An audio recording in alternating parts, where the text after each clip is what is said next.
अब प्रश्न संख्या 4 की चर्चा करते हैं, जो बहुत ही महत्वपूर्ण प्रश्न है। महत्वपूर्ण इसलिए कि इसे जिस प्रकार से पढ़ाया जाता है या बताया जाता है, उसमें हमेशा एक चीज़ छोड़ देते हैं। आपने पहले प्रश्न पढ़ना है, दो बिंदुओं ए और बी के बीच स्थित एक बिंदु सी ऐसा है। देखो, इसमें जो इन्फॉर्मेशन है, जो प्रश्न पढ़ने पर हमें पता चलता है कि दो बिंदुओं ए और बी के बीच स्थित, कहाँ स्थित है ये नहीं पता चलता है, एक बिंदु सी है। तो दो कंडीशन हो सकती हैं इसके लिए कि या तो ए और बी के बीच में सी ए और बी को मिलाने वाली रेखा पर स्थित हो, या ए और बी के बीच में सी कहीं पर भी स्थित हो सकता है। जैसा कि अभी अभी हमने प्रश्न संख्या 3 की अभिधारणा नंबर 2 पर पढ़ा कि यहाँ कम से कम ऐसे 3 बिंदु विद्यमान हैं, वे एक रेखा पर स्थित नहीं, हमने इसको सही माना। तो प्रश्न पूरा नहीं है। प्रश्न अगर इस प्रकार से हल किया जाएगा तो सिद्ध हो सकता है, लेकिन अगर हम इस स्थिति में हल करने की कोशिश करेंगे तो हम सिद्ध नहीं कर पाएंगे। और बहुत सारे बच्चों को या बहुत सारे स्टूडेंट्स को ये बताया नहीं जाता है। तो स्टूडेंट्स, कभी भी आप कोई प्रश्न पढ़ते हैं तो उसके हर भाग को ध्यान से पढ़िए, समझिए।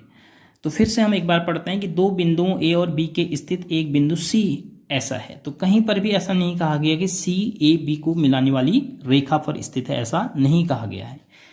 ए सी बराबर बी सी, ए सी बराबर बी सी यहाँ भी हो सकता है और ए सी बराबर बी सी यहाँ भी संभव है। तो सिद्ध कीजिए कि ए सी बराबर 1/2 ए बी। मैं पहली स्थिति के लिए देखता हूँ, फिर उसके आधार पर जो रिजल्ट मिलेगा उसको दूसरी स्थिति के लिए आपको विश्लेषित करके बताऊंगा। तो हमें क्या दिया है कि ए बी, ए सी और बी सी बराबर है। हमें दिया है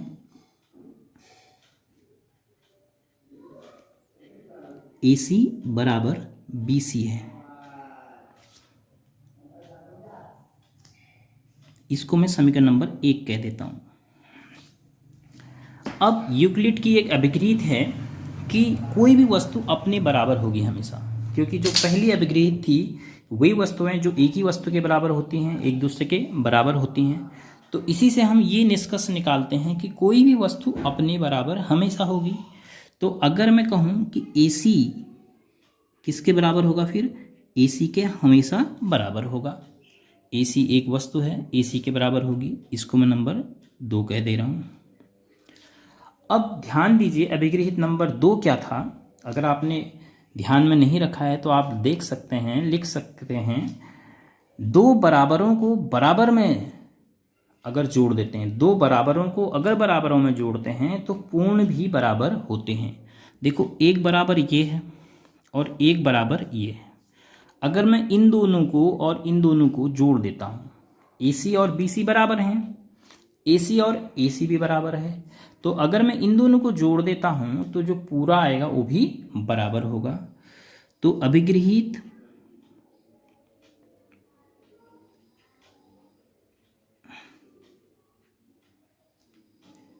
दो से ए सी धन ए सी बराबर बी सी धन ए सी। यूक्लिड के अभिगृहित अभिधारणा का क्या प्रयोग है प्रश्न में, वो समझना ज़्यादा महत्वपूर्ण है।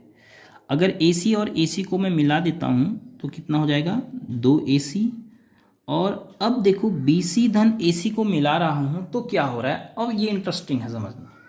देखो, अगर प्रश्न ये है जो कि प्रश्न की भाषा के अनुसार पूर्ण नहीं हो रहा है, अगर प्रश्न ऐसा है, ये लिखा होता कि ए बी को मिलाने वाली रेखा के बीच में बिंदु सी स्थित है इस प्रकार से कि ए सी बराबर बी सी, तब तो हमें कोई डाउट नहीं था।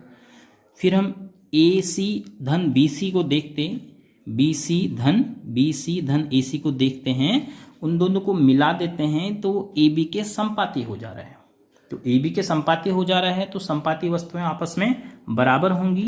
यह भी आपकी क्या है, अभिगृहित नंबर 4 है। जो वस्तुएं संपाती होती हैं वो एक दूसरे के बराबर होती हैं। लेकिन अगर इस स्थिति का अध्ययन करोगे, देखो ए सी और बी सी को अगर आप आपस में जोड़ दोगे तो क्या ए बी के बराबर हो पाएंगे। देखो, ये अब मैं ए बी को डॉटेड जोड़ रहा हूँ।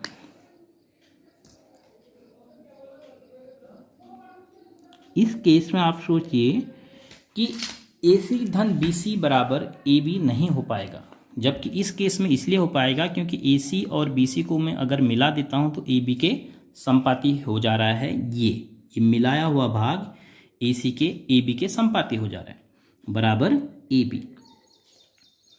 पहली स्थिति के लिए कह रहा हूँ,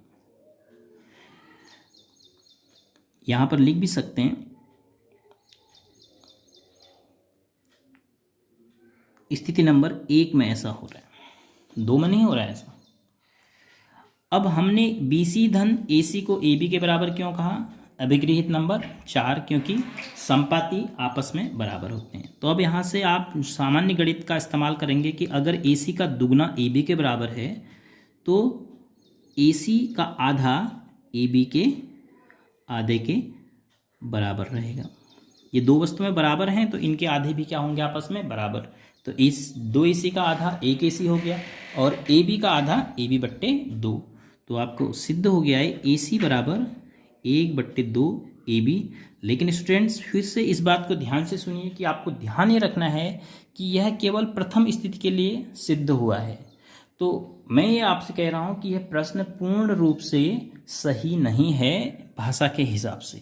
तो भाषा में यहाँ पर होना चाहिए था कि स्थित एक बिंदु सी ऐसा है जो कहाँ पर है, ए बी को मिलाने वाली सीधी रेखा पर ही स्थित है।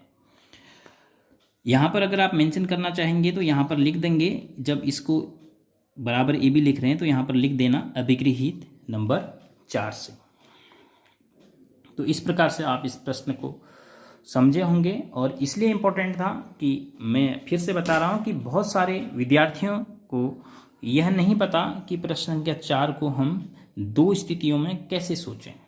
तो मैंने आपको ये सिखाया कि आप 2 स्थितियों में इसको समझिए, फिर आप ये मान के चलिए कि आप इसको सिद्ध नहीं कर पाएंगे दूसरी स्थिति के लिए, आप कोशिश कीजिए नहीं हो पाएगा, लेकिन पहली स्थिति के लिए सिद्ध हो जाएगा। Thank you.